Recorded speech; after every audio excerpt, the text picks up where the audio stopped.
জগন্নাথদেব উঠে পড়েছে, দেখতেই পাচ্ছেন এই যে। আর এইদিকে আমার সব গোছানো হয়ে গেছে। এই যে ছেলের তো আজকে খুব খুশি। কেন খুশি রে? জানে না। নমস্কার, নতুন একটা ভিডিও নিয়ে চলে আসলাম। উঠে পড়েছি, ফ্রেশ হয়ে গেছি। কালকে রাত্রিবেলা মানে মাঝরাত্রির থেকে তখন 1টা-2টো থেকে আমাদের যে যারা সামনে থাকেন তাদের বাড়িতে বিয়ে বাড়ি। এত পরিমাণে চিল্লিয়েছে। বিয়ে বাড়ি হলে চিল্লামিল্লি হয়, মানে যেটাকে বলে বাসর ঘর। তো বাসর ঘরে মনে হয় যেখানে বিয়ে বাড়ি হয়েছে সেখানে থাকেনি, রাত্রিবেলা ফিরে এসছে বাড়িতে। ও এত পরিমাণে গান বাজিয়ে, গানটা যদিও অত জোরে না হলেও লোকের আওয়াজ, মানে যা হয় বিয়েবাড়িতে একসাথে থাকলে হাসাহাসি করে এত জোরে জোরে চিল্লিয়ে করেছে, মানে আমাদের ঘুমের পুরো 12টা বাজিয়ে দিয়েছে। আমরা রাত্রিবেলা পুরো 4:30 পৌনে 5টা অবধি পুরো জাগা, যা ঘুমিয়েছি ওনারা আসার আগে, মানে আমরা ঘুমাতে ঘুমাতে 12টা 12:30 বেজে গেছে।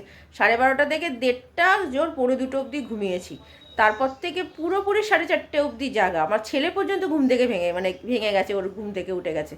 তো এই অবস্থা, যাই হোক, তা সেই জন্য একটু দেরি করেই উঠলাম। আর আজকে যেহেতু রান্নাবান্না নেই, তো তার জন্য দেরি করেই উঠেছি। স্যার পড়িয়ে চলে গেছে আমার ছেলেকে, আর আমার হাজব্যান্ড গেছে, আমাদের খেয়ে বেরোবো। তো কী খাবো সেই জন্য মা পাউরুটি আনতে গেছে, ডিম পাউরুটি। তো সেটা খেয়েই বেরিয়ে যাবো, কারণ কি ভাত খেয়ে যেতে ইচ্ছা করে না সকালবেলা। আর আমার জ্যাঠাদের ওখানে যা দেবে সেটা তো দেবেই, তো ওটা বাদ দিইনি, ওটা পরে খাওয়া হবে। তো যাই হোক, আপাতত এখন সব মোটামুটি গোছানো হয়ে গেছে আমার। আমার ছেলেরই জিনিস নিয়ে গেছি, মানে নিয়ে যাচ্ছি। কদিন থাকবো, 2 দিন যেহেতু থাকবো, ঠান্ডা তার মধ্যে, তার জন্য আমার শুধু একটা উইন্ড-চিটার নিচ্ছি, যেটা আমি পরি বাড়িতে। তো ওইটা যেহেতু নিয়ে যাব, কারণ ওখানেও আমার মায়ের বাড়িতে বেশ একটু ঠান্ডা ঠান্ডা লাগে, তো সেই কারণে। মাসি আসেনি, মাসিকে বলে দিয়েছিলাম তাড়াতাড়ি করে আসতে, এখনও পর্যন্ত মাসি আসেনি। তো আমার হাজব্যান্ড আসুক, একটু চা খাবো, চা খেয়ে পরিষ্কার হয়ে জামা কাপড় বের করে নিয়েছি, তারপরে যাবো। আমি জানি না কতটা কি ওখানে ভিডিও করতে পারবো, আপনাদের সাথে হয়তো অল্প কিছু শেয়ার করব। তো চলুন আমি পরে আসি। ছেলেকে ডিম পাউরুটি দিয়ে দিয়েছি, ও দুধ খাবে না বললো, ভালো কথা। তো ও খাক ডিম পাউরুটি, আর আমাদের কফি বসিয়ে দিয়েছি। আর এদিকে দুধ জাল দিয়ে, একটা দুধ ছিল সেটা জাল দিয়ে রেখে দিয়ে যাচ্ছে, এসে কাজে লেগে যাবে, ফ্রিজ চলবে, অসুবিধা হবে না। তো চিনি দিয়ে দিয়েছি, চলুন। এই কফি দিয়ে দিয়েছি, চলুন এটা হোক। মাসি চলে এসছে, মাসি ওইদিকে কাজ করছে। তো এখনই সময় হয়ে গেছে 9টা, তাড়াতাড়ি করে চাটা খেয়ে ছেলেকে স্নান করিয়ে তারপরে আমি স্নান করবো, তারপর খেয়ে বেরোবো। এই যে আমরা বসে পড়েছি খেতে। আমাদের পাড়ায় একজন কেউ মারা গেছে, খারাপ লাগছে। তো চলুন, টিফিনটা গরম করে দিয়েছে আমার ছেলে, এবার আমি খাবো। আমি রেডি হয়ে গেছি, শুধু চুড়িদারটা পরবো, আর আমার ছেলে রেডি। কি এটাভাবে আসছিস কেন রে? হ্যাঁ, তো এখানে পোলাও রেখে দিয়েছি আমার হাজব্যান্ডের জন্য, যদি পোলাও খাবে, জানি না খাবে কি না। আর এখানে দুধটা গরম জাল দেওয়া ছিল, তো এটা ঠান্ডা করলে ঢুকিয়ে দেওয়া হবে। তো চলুন খাওয়া দাওয়াটা এটা খেয়ে নিই, কারণ কখন কি খাবো জানি না। তো আমি আবার পরে আসি। হয়ে গেছি, এই ড্রেসটা পরেছি। তো এবার বেরোবো। আমার হাজব্যান্ড তো পরে যাবে, ও স্নান টান করে নিয়েছে, ও পুজো টুজো করে। আমার বাবারা বেরিয়ে গেছে, তো এখনই চলে আসবে। তো চলুন বাইরে, জানি না কতটা কি আপনাদের সাথে শেয়ার করতে পারবো। ওখানে গিয়ে যতটা পারবো শেয়ার করব, বেশি কিছু শেয়ার হয়তো করতে পারবো না, কারণ কি এগুলো কিছু দেখানোর মতো নেই যে আপনাদের সাথে এটা শেয়ার করার মতো। তো ঠিক আছে, যা করব আপনাদের সাথে শেয়ার করবো। চলুন। আর আজকে গতকালের ভিডিওটা আমি ছেড়ে দিয়েছি, আজকে একটু তাড়াতাড়ি ছেড়ে দিয়েছি, কারণ কি ওখানে গিয়ে ভিডিওটা ছাড়ার মতো পরিস্থিতি হয়তো নাও থাকতে পারে, বুঝতেই পারছেন। তো সেটা আজকে একটু মানে অ্যাডজাস্ট করে নেবেন আপনারা, যদিও পরের দিন দেখবেন এটা, তো তাও আমি আগে থেকেই বলে রাখছি এটা। তো ঠিক আছে, চলুন আমি বেরোবো যখন, তখন আপনাদের সামনে আসছি। আর এই যে আমার হাজব্যান্ড। কি গো, তুমি কখন যাবে গো? আমি বেরোবো তাড়াতাড়ি, একটা না তো বেশি দেরি করো না। হ্যাঁ, আর এই যে হচ্ছে আমার ছেলে।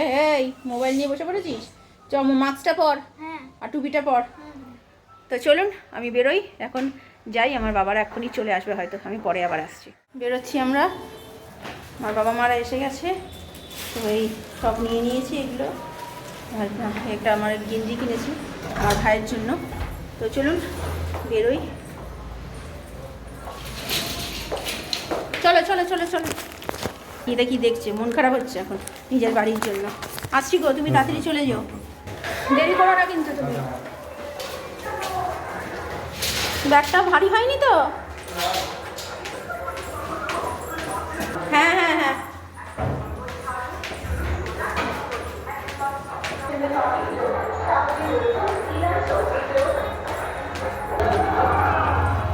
চলুন বাড়িতে গিয়ে পড়ে।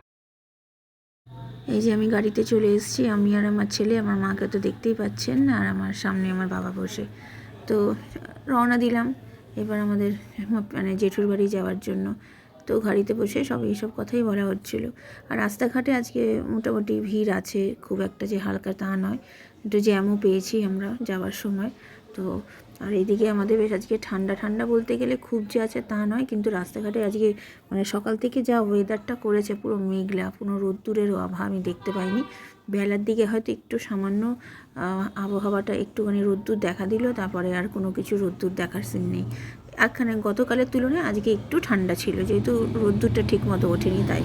তো এইদিকে সেই রাস্তাটা আপনাদের সাথে আগেও শেয়ার করেছি, সেটাই দেখাচ্ছি। লেকটাউনের সামনে দিয়ে যাচ্ছি, তো এইটাই। আর এখন এই জায়গাটায় অনেকটা জ্যাম ছিল, সেই জন্য আর ভিডিওটা মানে পুরোটা করতে পারিনি। আর এইদিকে চলে আসলাম আমাদের মানে একদম ফ্ল্যাটের সামনে, যেখানে আমাদের পুরনো বাড়ি ছিল। তো সেইখানে পিসেমশাইরা দাঁড়িয়ে আছে, ওখানে 2 পিসেমশাই, ছোটো পিসেমশাই আর আমার সেজ পিসেমশাই। আর এইদিকে আমাদের ঘরে চলে এসেছি, জেঠিমাদের ঘরে। তো আমাদের জেঠিমাদের একটা ঘরে এই তুলসী গাছ নিয়ে এটা কী করছে আমি জানি না, সঠিকভাবে বলতে পারবো না। আর এইদিকে আমি সামনে এসে কিছু কথা বলেছি, কিন্তু অনেকটাই মানে জোরে জোরে সব কথা হচ্ছিলো বলে চারপাশ থেকে ভয়েস ওভার দিলাম যে আমি এখানে চলে গেছি, পৌঁছে গেছি। আর এই ঘরে আমার ভাই মানে আমার জেঠুর কাজটা করছে। তো এটাই হচ্ছে আমার জ্যাঠার ছেলে। তো সেটা আপনাদের সাথে একটু সামান্য তোলার চেষ্টা করেছি। তো এই হচ্ছে ব্যাপার। কার কোলে বসেছে? ও মা,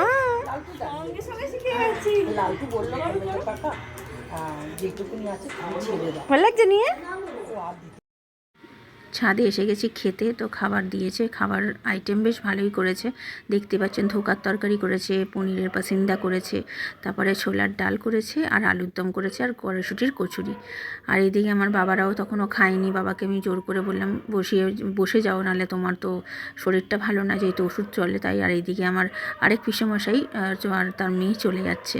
তো এইদিকে আমার সবাই মিলে বসে কথাবার্তা হচ্ছে কিছু নিয়ম কারণের জন্য ঠাকুরমশাইয়ের সাথে। আর ওইদিকে আমার জেঠিমা বসে দাঁড়িয়ে আছে, দেখতে পাচ্ছেন সবুজ কালারের। তো দেখে সত্যি খুব খারাপ লাগছে। চলে এসছে, ছেলেকে দিয়ে দিয়েছি হরলিক্স। তো বাড়িতে এসে গেছি অনেকক্ষণ, এবার রান্নাঘরে গিয়ে মা সব কাজ করছে। তো চলুন আমি আসছি আবার পরে। এখন বাজে 6:45। খাবার খেতে বসে গেছি, ওই আলুর দম আর ছোলার ডাল দিয়ে খেলাম। আমার হাজব্যান্ডও তাও পুরোপুরি খেতে পারলো না, ওই টুকটাক খাবার খেলাম। কেমন খেলে রাত্রিরে আর দুপুরে? ভালো লেগেছে রান্না? আর মায়ের আলুর দমটা কেমন লাগলো বলো? আরেকজনকে দেখুন, এই তুই এভাবে উল্টো হয়ে শুয়ে রয়েছিস কেন রে? নিজে এসে ঘুমিয়ে নিল, ঘুমিয়ে নিয়ে এখন উল্টে দেখুন শুয়ে রয়েছে। কিরে এদিকে ঘোর, কি অবস্থা, ঘোর এদিকে। কি করছিস তুই? আর তুই কি খেলি রাত্রিরে বললি না তো? হ্যাঁ, রুটি তরকারি, ভাত খেলো, আলুর দম দিয়ে ভাত খেলো, মায়ের আলুর দম দিয়ে, জানো। খাওয়া দাওয়া তো হয়ে গেছে অনেকক্ষণ। আজকে ভালো মানে রাত্রিরে বেশি কিছু খেতে পারলাম না, কারণ কি সকাল থেকে তো ভাত পাইনি, বুঝতেই পারছেন। আমার মা বলছিল যে রাত্রিবেলা এসে তোদের জন্য একটু ভাত করে দিই, কারণ কি আজকে তো মাদের ভাত খেতে নেই, বুঝতেই পারছেন। তো আজকে সব লুচি টুচিই খেতে হয়। তো তার জন্য আমি বললাম আর ভাত করতে হবে না, যা আছে সেটা দিয়েই চলো খেয়ে নেবো। লুচি আমার জেঠিমা খাবার পাঠিয়ে দিয়েছিল, তো সেই জন্য সব লুচি কড়াইশুঁটি কচুরি বলুন, তরকারি বলুন, সবই রয়ে গেছিলো। তো সেইগুলোই খেয়েছি। আমি 2টো কচুরি খেয়েছি, আর খেতে পারিনি, ভালো লাগছিল না খেতে, গাটা গোলাচ্ছিলো। আর মানে সকালবেলা করা তো বাসিটা হয়ে গেছে, আর পাক দিচ্ছিলো অ্যাকচুয়ালি। তো সেই জন্য আর খেতে পারলাম না। মিষ্টি মিষ্টি সব পাঠিয়ে দিয়েছে, অনেকই মিষ্টি পাঠিয়েছে। তো আমার জেঠিমা আমাদের যে সবার জন্য, আমার জন্য পাঠিয়েছে, আমার বাবা মার জন্য পাঠিয়েছে। কালকেও মৎস্যমুখীর জন্য মানে আমাদেরকেও নিমন্ত্রণও করেছে, যে একসাথে করার কথা বলছিল, কিন্তু আমার ভাই যেতে চাইছে না, ভাই যাবে না, যেহেতু একটা দিন ছুটি পায়। তো সেই জন্য আমার বাবা বললো ভাই যদি না যায় তো আমরা যাব কী করে। তো কারণ কি ওকেও তো এই নিয়মটা পালন করতে হবে না, কারণ কি আমরা যদি চলে যাই এখানে তো রান্নাবান্না বলতে গেলে কিছুই হবে না, যে নিয়মটা পালন করার দরকার, মাছ মাংস ডিম সব রকমই খেতে হবে। তো তার জন্য আমাদের আর যাওয়া হচ্ছে না। তো ঠিক আছে, আর কি করা যাবে, যাওয়া একসাথে হলে একটা মজা হতো। মজা বলতে কি একসাথে নিয়মকানুনটা পালন করা হতো, তো বুঝতে পারেন সবাই একসাথে দেখা হতো। মনটা খুবই খারাপ লাগছিলো, মানে জেঠুর ফটোটা দেখে যখন মালাটা দিচ্ছিলাম আমার সত্যি চোখ দিয়ে জল বেরিয়ে গেছিলো। তো আর কি করবো, এটাই হয়তো নিয়ম সবার। তো যাই হোক, বাবারও মনটা খারাপ, স্বাভাবিক কথা, দাদা বলে কথা, তো মন তো খারাপ হবে। আমার মাও তাই বলছিল যে মানে তাকানো যাচ্ছে না ফটোটার দিকে। আর জেঠু তো বাড়িতে সবসময় ঘোরাফেরা করতো, তো সেই জন্য মনটা খুবই খারাপ লাগছিল। তো যাই হোক, এটাই জীবন, এটা নিয়েই চলতে হবে। তো ভিডিওটা তাহলে আর বড় করছি না, ভালো লাগলে লাইক শেয়ার সাবস্ক্রাইব করবেন। কালকে নতুন একটা ভিডিও নিয়ে চলে আসবো। আপনারা ভালো থাকবেন, সুস্থ থাকবেন, নমস্কার। তো চলুন, কালকে আমার মায়ের রান্নাবান্না সব আপনাদের সাথে শেয়ার করব অনেক দিন পর। তো চলুন, কালকে দেখা হচ্ছে।